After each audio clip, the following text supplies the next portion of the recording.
अगर तुम अपने दम पर जीना नहीं सीखते तो पूरी जिंदगी किसी न किसी के कंधे तलाशते रहोगे, और जो आदमी कंधे तलाशता है वो कभी अपने पैरों की ताकत नहीं जान पाता। बचपन से तुम्हें सिखाया गया किसी का सहारा लो, पहले माँ बाप, फिर शिक्षक, फिर समाज, फिर पति पत्नी, फिर बच्चे, और धीरे धीरे तुम्हें इतना निर्भर बना दिया गया कि अकेले खड़े होने का विचार भी डर पैदा करने लगा। लेकिन जरा सोचो, क्या कोई पेड़ किसी दूसरे पेड़ के सहारे बढ़ता है? क्या सूरज किसी दूसरे सूरज से रोशनी मांगता है? क्या नदी किसी दूसरी नदी से पूछती है कि मुझे किस दिशा में बहना चाहिए? नहीं, अस्तित्व का नियम है। जो अपने भीतर खड़ा होना सीख गया वही खेला। तुम्हारे जीवन का सबसे बड़ा भ्रम है कि कोई आएगा और तुम्हें पूरा कर देगा। कोई नहीं आएगा, और अगर कोई आ भी गया तो वो तुम्हें पूरा नहीं करेगा। वो केवल तुम्हारे खालीपन को कुछ समय के लिए ढक देगा। याद रखना, सहारा और प्रेम अलग बातें हैं। प्रेम खूबसूरत है, सहारा खतरनाक है। प्रेम में दो पूरे लोग मिलते हैं, सहारे में दो अधूरे लोग एक दूसरे से चिपक जाते हैं, और दो अधूरे लोग मिलकर पूरा नहीं बनते, वे केवल बड़ा बोझ बन जाते हैं। देखो अपने जीवन को, तुम कितनी चीजों पर टिके हो। लोग क्या सोचेंगे? अगर वो छोड़ गया तो, अगर नौकरी चली गई तो, अगर मेरे पास ये चीज नहीं रही तो, ये सारे डर बताते हैं कि तुमने अपनी जड़ें बाहर लगा रखी, और बाहर लगी जड़ें कभी सुरक्षित नहीं होती। जिस दिन हवा बदली सब हिल जाएगा। अपने भीतर जड़ें लगाओ, अपने साथ बैठना सीखो, अकेले चाय पीना सीखो, अकेले चलना सीखो, अकेले निर्णय लेना सीखो। पहले पहल कठिन लगेगा क्योंकि तुमने कभी अपने साथ समय बिताया ही नहीं। तुमने हमेशा शोर चुना ताकि भीतर की खाली आवाज सुनाई न दे, लेकिन उसी खालीपन के पार तुम्हारा असली चेहरा बैठा है। एक दिन अकेले कमरे में बैठो, फोन मत उठाओ, कोई संगीत मत चलाओ, कुछ मत करो, बस बैठो और देखो कितनी बेचैनी उठती है। वही बेचैनी तुम्हारी गुलामी है। लोग सोचते हैं आजादी का मतलब है जो मन करे वो करो। नहीं, असली आजादी है बिना किसी सहारे के भी शांत रहना। जिस दिन तुम अकेले होकर भी आनंद में हो, उस दिन तुम्हें किसी से कुछ लेने की जरूरत नहीं रहेगी। फिर संबंध भी बदल जाते, तब तुम लोगों को पकड़ते नहीं। तब तुम कहते हो मैं पूरा हूं, तुम भी पूरे हो, चलो साथ चलते हैं। और अगर कोई चला जाए तो दर्द होगा, लेकिन तुम्हारा अस्तित्व नहीं टूटेगा क्योंकि तुमने खुद को किसी के हाथ गिरवी नहीं रखा। अपने दम पर जीना कठोर होना नहीं, ये अहंकार नहीं, ये घोषणा नहीं कि मुझे किसी की जरूरत नहीं, ये समझ है कि मेरा केंद्र मेरे भीतर है। जो भीतर केंद्रित हो गया उसे दुनिया का हर रिश्ता उत्सव लगता है, और जो भीतर खाली है उसे हर रिश्ता जरूरत लगता है। इसलिए आज से एक छोटी शुरुआत करो। दिन में कुछ मिनट अपने लिए रखो। कोई पहचान नहीं, कोई भूमिका नहीं, न बेटा, न बेटी, न पति, न पत्नी, न सफल, न असफल। बस एक जीवित चेतना धीरे धीरे तुम पाओगे। जिस ताकत को तुम बाहर खोज रहे थे वो हमेशा से तुम्हारे भीतर बैठी थी, और फिर एक दिन तुम्हें एक अजीब खोज होगी कि तुम्हारी आधी परेशानियां कभी थी ही नहीं। वे केवल इस डर से पैदा हुई थी कि कहीं मैं अकेला न पड़ जाऊं। मनुष्य को दुख उतना नहीं देता जितना अकेले होने का भय देता है। इसलिए लोग अजीब अजीब समझौते करते हैं, गलत रिश्तों में रहते हैं, ऐसी नौकरी करते हैं जिसे वे नफरत करते हैं, ऐसे सपने जीते हैं जो उनके नहीं हैं, सिर्फ इसलिए कि कहीं उन्हें खुद के साथ न रहना पड़े। तुमने देखा होगा, एक आदमी रोज शिकायत करता है कि उसकी नौकरी खराब है, लेकिन छोड़ता नहीं। एक स्त्री रोज रोती है कि रिश्ता उसे खत्म कर रहा है, लेकिन निकलती नहीं। कोई कहता है मुझे ये शहर पसंद नहीं, लेकिन वही रहता है। क्यों? क्योंकि दुख से ज्यादा डरावनी चीज उन्हें लगती है अनिश्चितता, और जो अनिश्चितता से डर गया वो जीवन से डर गया, क्योंकि जीवन का दूसरा नाम ही अनिश्चितता है। जो तय है वो जीवन नहीं, वो मशीन है। तुम मशीन बनना चाहते हो या जीवित रहना चाहते हो? जीवित आदमी जोखिम लेता है, वो गिरता है, गलतियां करता है, लेकिन उसके फैसले उसके होते हैं, और अपने फैसलों की चोट में भी एक आनंद है। दूसरों के फैसलों की सुरक्षा में एक धीमी मौत है।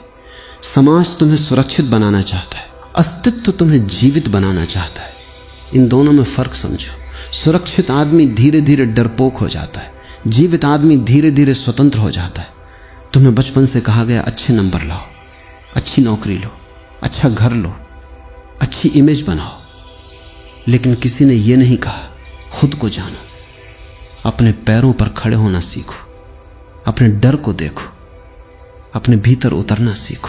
क्योंकि अगर तुमने खुद को नहीं जाना तो चाहे तुम्हारे पास सब कुछ हो, तुम अंदर से उधार पर जी रहे हो। अपने दम पर जीना पैसे कमाने से भी गहरा है।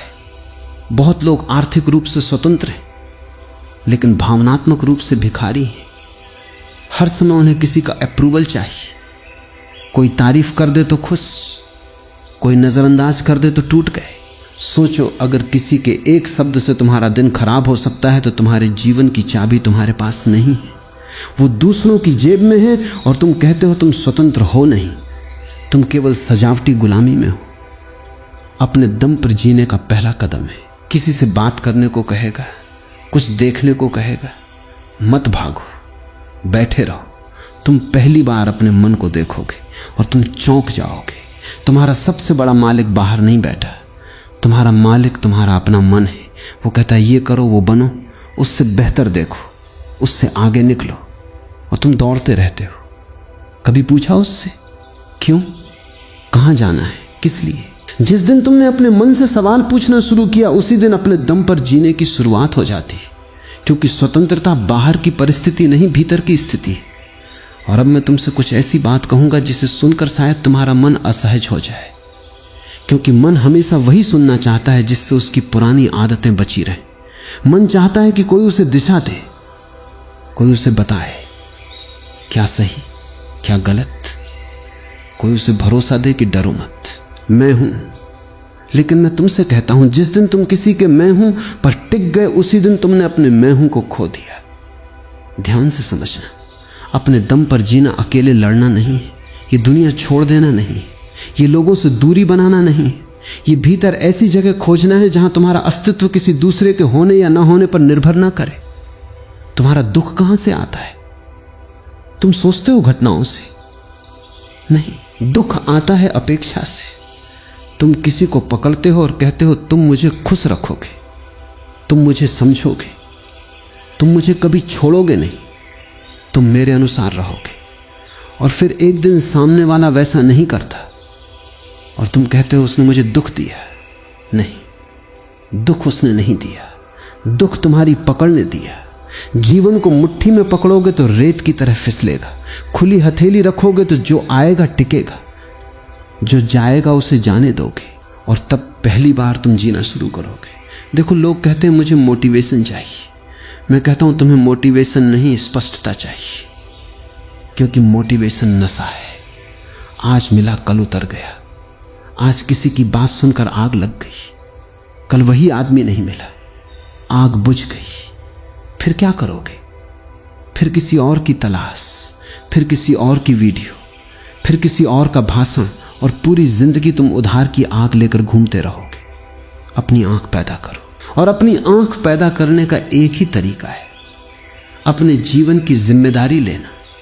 बहुत लोग जिम्मेदारी से भागते हैं, क्योंकि जिम्मेदारी का मतलब है अब बहाना खत्म, अब दोष देने के लिए कोई नहीं। अब ये नहीं कह सकते माँ बाप ऐसे थे, समाज ऐसा था, वक्त खराब था, लोगों ने मौका नहीं दिया। नहीं, जिस दिन तुम कहते हो जो भी हूं, जहां भी हूं, यहां से आगे मेरी जिम्मेदारी है, उस दिन एक नई ऊर्जा पैदा होती है। क्योंकि दोष देना आसान है, निर्माण करना कठिन है, और जीवन हमेशा कठिन रास्तों पर फूल खिलाता है। तुमने कभी गौर किया? हमेशा तुम्हें कहा गया भीड़ में चलो। भीड़ गलत नहीं होती, लेकिन मैं पूछता हूं क्या भीड़ कभी जागी है? भीड़ सोचती नहीं, भीड़ दोहराती है। एक आदमी डरता है, 1000 आदमी उसी डर को सच मान लेते हैं। एक आदमी भागता है, बाकी भी भागने लगते हैं, और धीरे धीरे पूरी दुनिया ऐसी दौड़ में शामिल हो जाती है जिसका गंतव्य किसी को पता नहीं। तुम भी भाग रहे हो, कहां जा रहे हो? रुको और पूछो, ये सपना मेरा है या उधार का? ये इच्छा मेरी है या मुझे दी गई है?